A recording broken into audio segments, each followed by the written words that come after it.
People that want to, oh, the market changed. Oh, the competitors changed their prices. Oh, there was dumping on the market from China. Yada, yada, yada, yada, yada, yada. Bullshit, all bullshit. The founder and the CEO, they are the person who failed.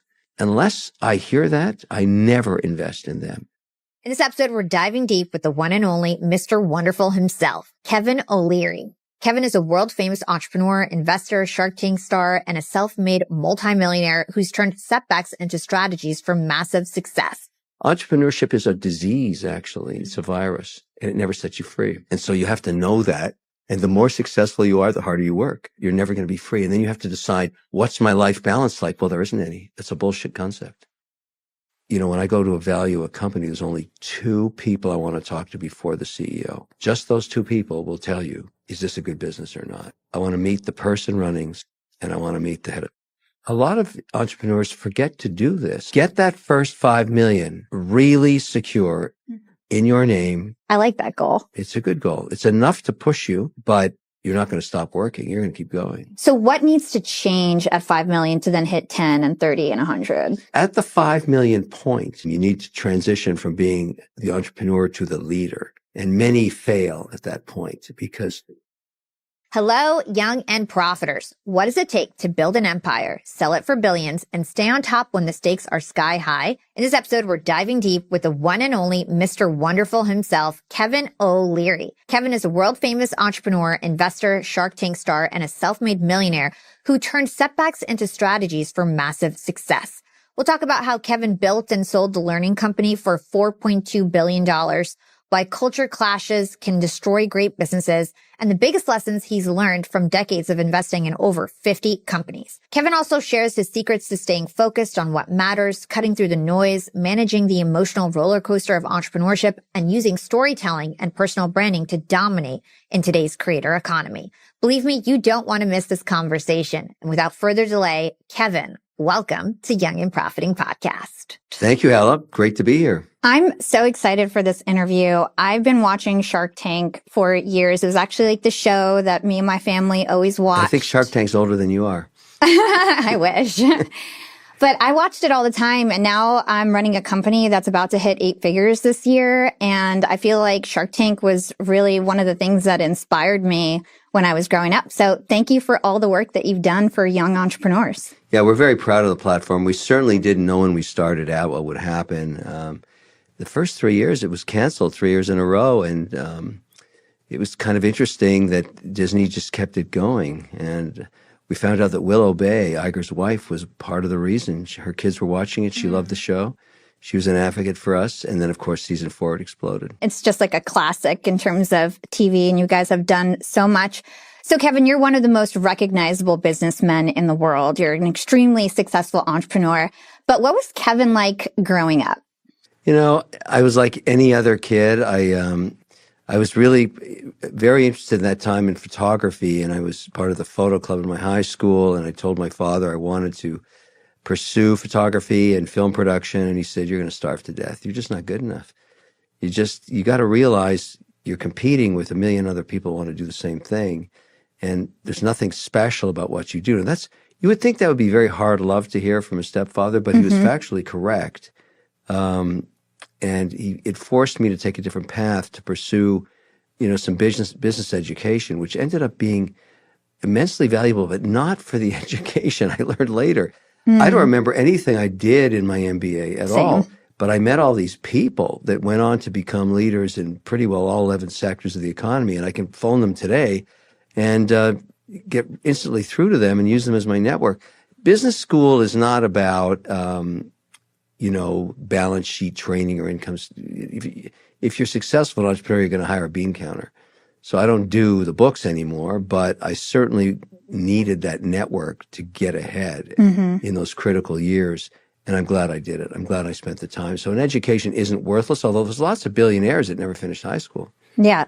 So if somebody was considering going to college or getting an MBA now, would you say it's necessary or don't do it? No, I wouldn't say it's necessary. I would say it's the reason you would do it is to understand for 24 months, you're in a cohort of some of the most incredible people from around the world, because these institutions, I teach at them, these Ivy League schools, they curate an international group of people that are extraordinary. And it doesn't mean they're all going to be successful, but they all have unique attributes, and they kind of build these cohorts around each other. So there you are, put into this place where there's some really smart people challenging your ideas for 2 years. Yeah. And you have to fend for yourself. But it has nothing to do, it's when I teach these classes myself, I walk in there and I say, look, everybody, you're all going to forget me. It doesn't matter. But the real value in this class is you, is these relationships you're forming in here. You should never forget that. And I think that's a wonderful thing. And if you can get in, it's worth it. And, that to me was what made it worth it. And now I know that with certainty because I'm decades past it. I got a 4.0 in my MBA, and I don't remember anything from what I actually learned, but I didn't go to an Ivy League school, and I have to say, I didn't really get connections from it. So I feel like if you go to an Ivy League school and you can get into an Ivy League school, maybe it's worth it, but otherwise... Well, the brand helps, Harvard helps, MIT helps, any of these Ivy League names, I get it. But I think the education, I'm glad I did it. And it certainly set me up to do, and by the way, I went right back into photography afterwards. But I figured out how to turn it into a business. I started making films for the NHL for Saturday hockey games. I built a business. We eventually sold it called Special Event Television. It was my first exit. So I kind of got in the groove of being an entrepreneur from the things I was passionate about. And that's the secret to entrepreneurship. You want to do it in something that you're willing to work 25 hours a day, 8 days a week, because some guy in Mumbai or Shanghai is kicking your ass because they're working that hard. Let's talk about how you actually got your start into entrepreneurship. I heard that you've only had one job in your life and you got fired on the first day. It's true. It's the ice cream story, Magoo's Ice Cream Parlor. That was the name of it. And I wouldn't scrape the gum off the floor because the girl I was hot for in high school was selling shoes across the mall, and she was watching me. And I thought the only reason I took the job was to hit on her afterwards. So we got off, 6 o'clock. But she whacked me, and it was very humiliating. And it actually was so important because it really gave me the understanding of there's the people that own the store and there's the people that scrape the shit off the floor. And I didn't want to be the guy scraping. I wanted to own the store. And I owe her a great, sum of gratitude. I went back to find her decades later when I could afford to bulldoze the whole mall myself if I wanted to, but it had already been bulldozed. So I never found her. But most entrepreneurs I talk to have that definitive moment that pushed them on the path towards entrepreneurship, that somehow their lives are changed and they get this burning desire to pursue something where they're in control of their destiny. Doesn't mean they're always successful. But if you don't have that fire, you don't have that passion, and you're not willing to take that risk, you're not going to succeed. Yeah. So you have so much money, right? But you're still working, and you could retire today, of course. So what actually drives you in entrepreneurship? I don't need more money. I need more time. There's so many things I'm pursuing now that interest me. I'm able to invest in almost all of them. They don't always work out, but enough are, successful. I mean, the whole thing about money that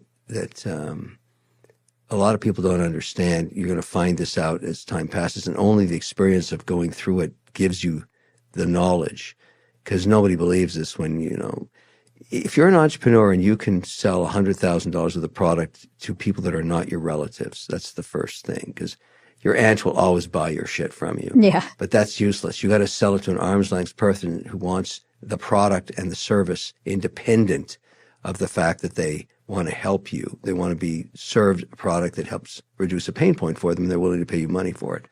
If you can do 100,000 of that, you can do 500,000. If you can do 500,000, you can do 5 million. If you do 5 million, you can do 50. If you do 50 million, you can do $500 million. That's how it goes. But at the 5 million point, that's when the whole system tests you, because you need to be able to build a team. You need to transition from being the entrepreneur to the leader. Yeah. And many fail at that point. And I see this when I invest in them. And I have to take them behind the barn and whack them eventually. They're still shareholders, but they don't have the leadership skills, the ability to lead people so that you can get the leverage to build a business past 5 million.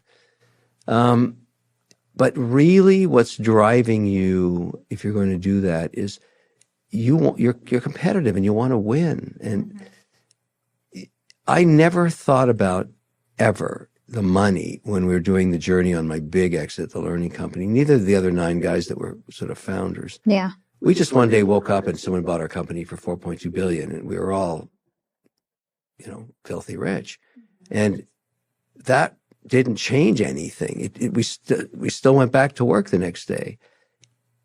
It's weird, but it just doesn't matter. It's great to have the liquidity, but it doesn't really change your life that much. Yeah. And so people should understand that it's all you really need in the bank to be secure for the rest of your life is $5 million. And I tell every entrepreneur that go well past that, the discipline is get 5 million and put it in T-bills and just look at it. It's just sitting there and don't touch it, because if poo-poo hits the fan, you're still good. What are T-bills in case people don't know? Treasury bills, U.S. Treasury bills. You can also buy gold, but it doesn't have any yield. I have T-bills. I roll a bunch of T-bills. That's my FQ account. And it always has been. I've never touched it. And, I buy dinner with the interest. So you never touch it, and then whatever you make off of it, that's what you spend. Well, that's the protection. I had that goal decades ago. I mean, it's more than 5. It's grown over the years. I just leave it in there. But it's something that that sets you free. It's a lot of money, but a lot of entrepreneurs forget to do this on their way. Yeah. They keep rolling all the dice all the time. They don't take anything out. And something goes wrong and they end up with nothing because it put too much leverage on their business or something, happened. It's get that first 5 million really secure in your name, and then look at it on your phone every day and say, I've achieved that. Yeah. I like that goal. It's a good goal. It's enough to push you, but it's not, it's enough to make it safe for you and your family. But it's certainly, you're not going to stop working. You're going to keep going. Something that you said reminded me of what Brandon Dawson talked to me about. So he's a co-founder of Cardone Ventures, and he's like a very successful entrepreneur. And he was telling me there's like 3 pivotal moments for entrepreneurs, like hitting 1 million, hitting 10 million, and 30 million. And like each one of those stages requires different things. You were just saying like 5 million to you is like a pivotal point. So what needs to change at 5 million to then hit 10 and 30 and 100? Yeah, you won't get past 5 if you haven't started to build a team, because, no one is perfect in all aspects of business. You have to hire to fulfill or fill in. It's like a crack in the wall you put plaster on. You have to find and understand your own weaknesses and hire people that are strong in that attribute and give them equity in your business, make them your partner. It's sort of like Steve Jobs and Wozniak. I worked for those guys in the early 90s. They were both brilliant, but they had completely different skill sets. They couldn't have made it without each other. It was impossible.